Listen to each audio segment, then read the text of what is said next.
This baby was 5 months old. She wrote her own name. At 2 years old, she could take care of herself. She was cooking for herself by the time she was 3. That was a breeze. At 4 she read all the magazines in the house. At 5 she started going out on her own. Read in the library 10 blocks away. After reading in the children's section, she started reading novels again, under the tutelage of these authors. Little Annie's mind grew more mature, but in his world, there was a lack of friends and love. Without realizing it, Annie was 6.5 years old. She was old enough to go to school, but her father, who never cared for her, but thought she was only 4, her father dragged her to her mother, and mother says she's only 4. No one cared about her. Even her brother was always picking on her, and shed a tear. At this moment she was fantasizing. She could be the princess who climbs on the dragon's back in the book. That day the father asked his son to write down. The father asked his son to write down the profits from all his sales. Then he asked him to calculate the total. But the son didn't even finish, but Anne was able to do it off the top of her head. Repeat the last $10,265.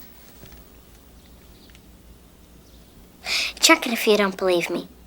The father didn't think he was smart, but criticized her for looking at his own bills. In the morning, Annie went to her parents' room and switched her father's hair oil for bleach. The unsuspecting father did what he always did, tidied his hair as usual. When he saw his mother's face, he realized that his hair had changed color.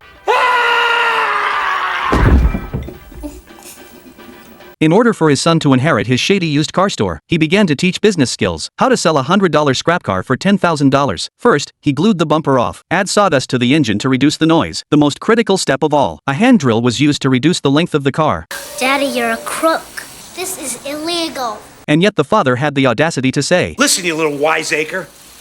I'm smart, you're dumb. I'm big, you're little. I'm right, you're wrong. And there's nothing you can do about it."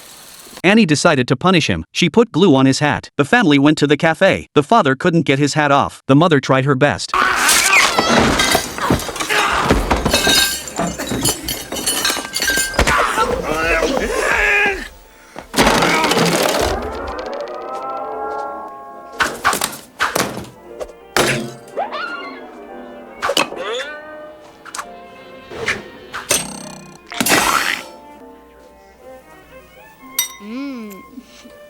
At night, the family watched TV. Annie was reading a book. Father gets up and asks her why she's reading rags. Annie replies that the books are wonderful. He angrily tore up Maddie's book. He forced her to watch TV with him. The vulgar programs made her parents laugh. But for Maddie, who was swimming in the ocean, she had stepped into a puddle. She poured out her hatred on the TV. The TV exploded. No one realized it had anything to do with Annie. Dad made a deal. The principal was a very strict man. He taught the kids with a stick. Always thought Annie was surplus to requirements. Decided to send her to the school. Learning that she was going to school, Annie embraced her father with excitement, but the father pushed her away. The next day Annie was dropped off at the school by her father. It was a rundown house in the middle of nowhere, but she didn't care. She was happy to have classmates, but the appearance of the principal made her feel an invisible pressure.